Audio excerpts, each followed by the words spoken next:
Hey guys, welcome to the channel. On this episode of Over 9000 Engineering, I blew up the turbo, so I show you how to rebuild it. So, as you guys may know, this is the turbo rat rod. This is the Goon. I actually blew up the turbo, so now I have to go and replace it. Basically what happened is I blew up the last motor, didn't really look at the compressor blades or the fan blades of basically the exhaust side. Didn't realize they were bent. They had something in them.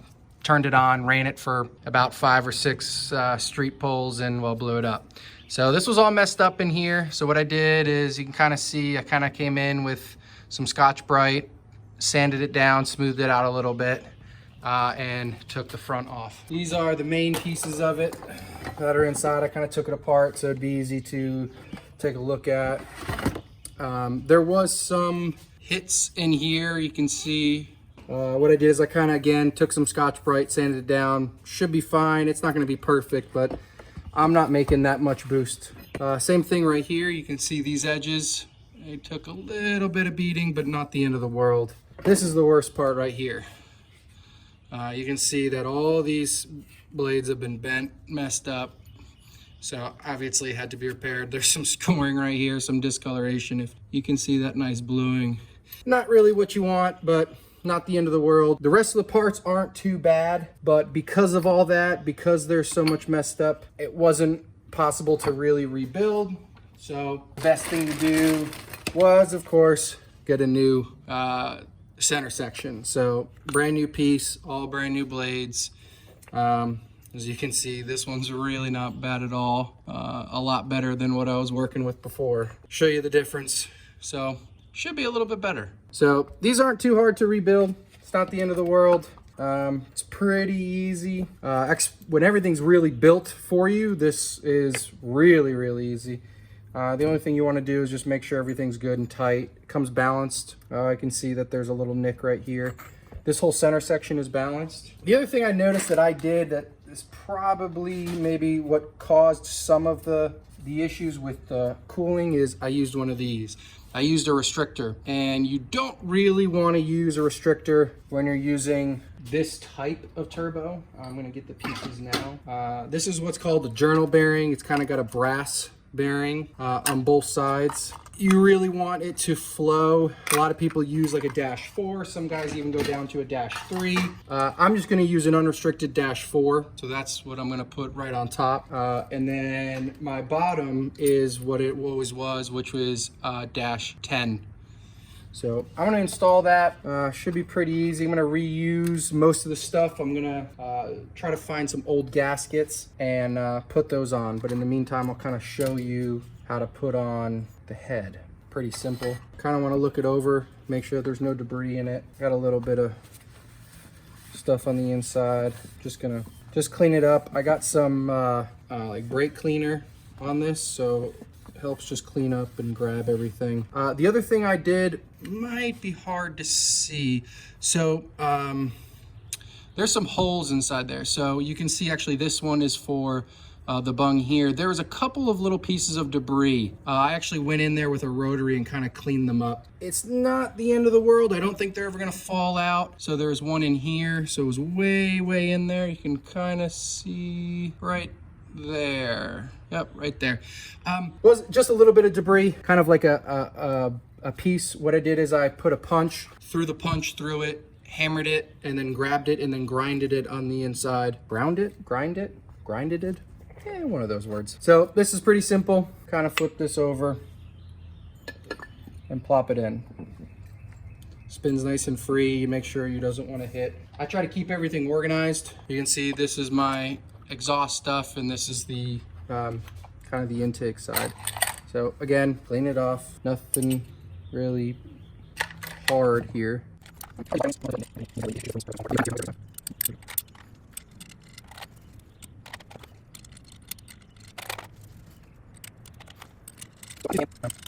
just feel like I can ensure that I kind of keep it nice in the center. Nothing too crazy, real light, just to get it, because I'm probably going to turn it and move it once I get it on the actual vehicle. Well, the other thing I did is I used the yellow. Yellow's good for gasoline and oil and things like that. I don't want to go too tight because it is aluminum. One thing I do, I keep all these. I know a lot of people hate these things because they're crap or whatever. I get them all the time in all my builds. I keep them just for backups. They're cheap. Sometimes I even go to eBay and grab a whole bunch of them. So this one's a little small. So once I put it on, I'm probably just going to cut around it with a knife. So I'm going to take this. Should be pretty easy to kind of, you get underneath it and it's boom. Just like that, comes right off. So again, I never want to restrict this flow. So lines up pretty good, but you can see how it kind of covers the last two corners. I don't want it to do that. So what I do is I kind of just round out the corner. And this just ensures that I get the maximum amount of flow.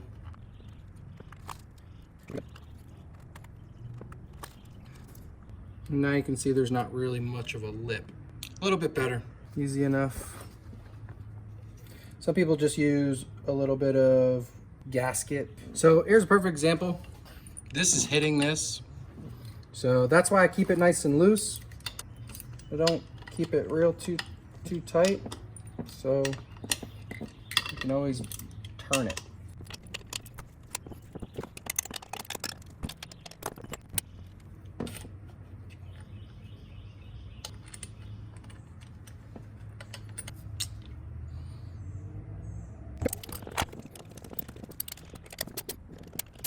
And it's going into steel, cast steel, so you don't have to be really loose on it. You can get it nice and tight. It's steel going into cast steel. With something like this is aluminum going into steel. The aluminum will snap, so you just want to be careful with that. These are actually helicoiled, so they can take a little bit of beating, but again, I wouldn't recommend it. Don't go too crazy. Okay, so I just had to flip this around real quick. I put the feed where the drain's supposed to be and the drain where the feed was supposed to be. So basically what I did is I just slid this around. You probably didn't want to see that. So now it's got a little bit of movement. They're all kind of hand tight. So what I'm going to do is I'm going to then mark where I need to put it with a pen. So it makes my life a little bit easier when I can do it on this, on the actual tool bench. Find where I need it, find where I want to mark it. This you want straight down, and I'll kind of show you that in the next scene. This is kind of what I was saying about wanting to make sure that I got everything straight up and down. So you want the center section to be straight up and down no matter what. So what I do is I kind of take a pen or a marker and I slide it in. So I'm gonna be careful not to mess with the blades.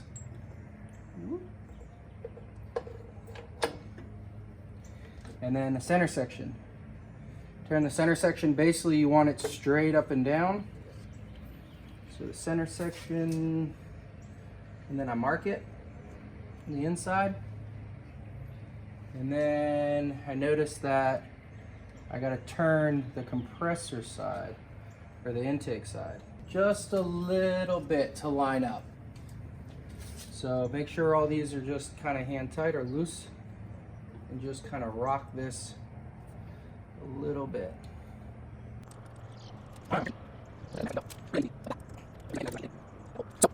Kind of bring you along for the ride.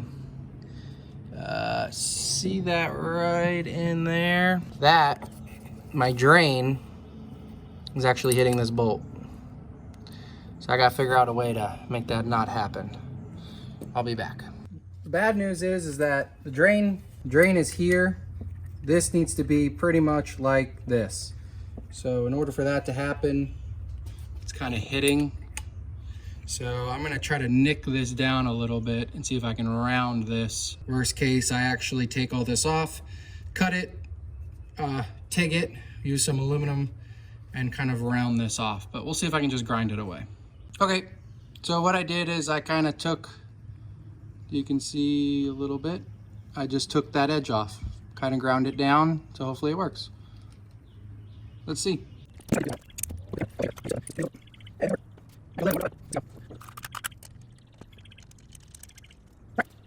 Threads are pretty close. I have a cap right here. Let's see if I can get the cap on without issues, and I can. Oh, it's actually starting to hit a little bit. All right, I might do a couple more mods, and then I think I got it. I'll be back.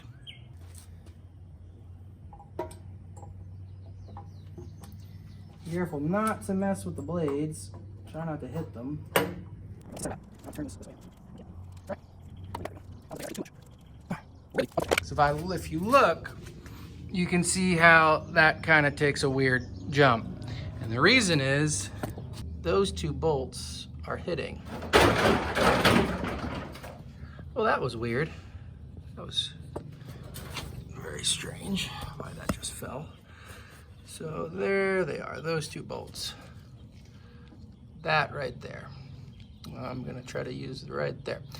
So I gotta figure out something else. This was kind of what I was talking about. I really need this to be right here, but it's either gotta be on one side or the other. So I think I'm gonna put it on the other side because I think that's the best for the all-around design. I think it's gonna be close enough. Well, I lied. This wasn't the last time. But so I did all that grinding and moving and everything for nothing. Because I think it's gonna be best if it's right here.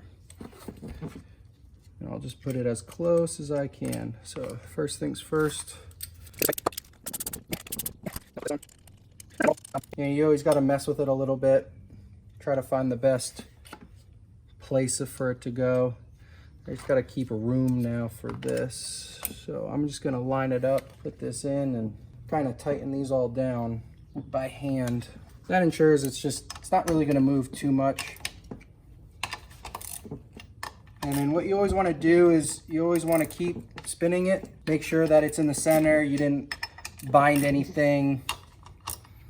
But again, when you're buying the whole center section, it makes life a lot easier. The goal of this was to rebuild the center section for you guys and show how easy that is. But it's actually so cheap to just buy the center section that's what I decided to do for this one. And of course, the glove, the infamous glove, has gone by the wayside. That's the last. So I'm always going to tighten this kind of a little bit at a time. And the only reason I'm using this guy is just so I don't over torque it. And I grab it on the center. This way I can only put, when I grab it, that's maybe 10 pounds. When I go from the outside, I can get maybe 15 or so. And that way I ensure that I don't mess up the coil, or I don't mess up the threads and the helicoils and have to take them out and redo it. It's a little trick. This guy, when I grab it, I can get 15 easy on the head. When I go way out here, I can get like 32 if I'm even using my hand. And that's like wrist and elbow. Your wrist is about 10 to 15.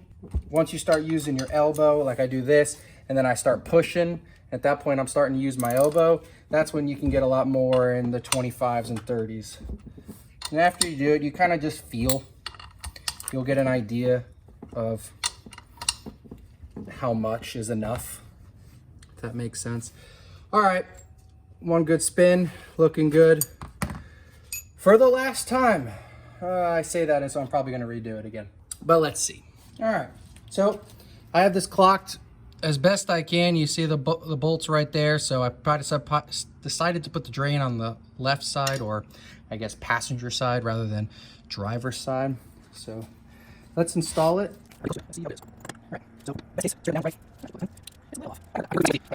So as you can see, this is not straight up and down.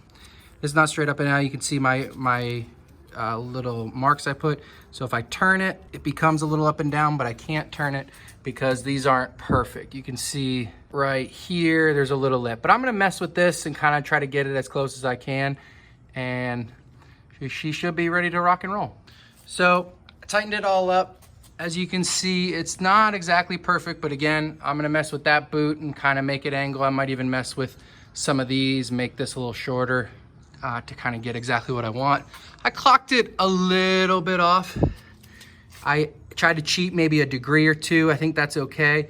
Not gonna be too bad. Again, I don't have a restrictor pill. It's just a straight shot, which is a dash 4. And it's gonna put this guy right on it. I did clean up all of these, the surface, and every time I tightened, I kept going, I kept spinning, making sure that it's good. So Everything looks good. Just got to clean it up, and I'm gonna mess with some hoses to try to get it perfectly or as best I can. And if this thing would ever focus, there we go. Try to make it nice and get ready for the first start. All right, I got it. It's not perfect. You can see there's a little bit of gap right there, but not the end of the world. Still lines up pretty good. And again, it's going that way. It's going through there, so it's really not gonna, doesn't have a lip. It's a good transition. Still should be good. Nice and dirty. Still spins great. Again, no oil, so not the end of the world that it doesn't spin like a ball bearing. It's the cheap version. But I'm gonna button her up, put that in, and let her start. And I won't put the grill on just yet. Just wanna make sure everything's good and she boosts correctly before I put the grill back on. All right, so got the oil feed on. It actually runs, if you can follow it, all the way. It's a -4. I know it's kind of hard to see, but you can actually see it right on top of the fuel filter way in there. That actually is one of the best spots for the LS. When I do the next build, I'll kind of show you a little bit better. But all you do is you drill that out. There you go, drill that out. I have some goop, some RTV, just so it doesn't leak, but of course it leaks anyways. I'll probably do that a little bit better on the next build. But yeah, she should be ready to go. Turn that switch on. I don't have the steering wheel on, but got a good amount of volts. And let's see if I get oil pressure. Oh. Got it.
Well, that's good. I'm gonna button her up, I'm gonna put that on. I'm gonna put this on, so make sure we don't overboost. And that's it.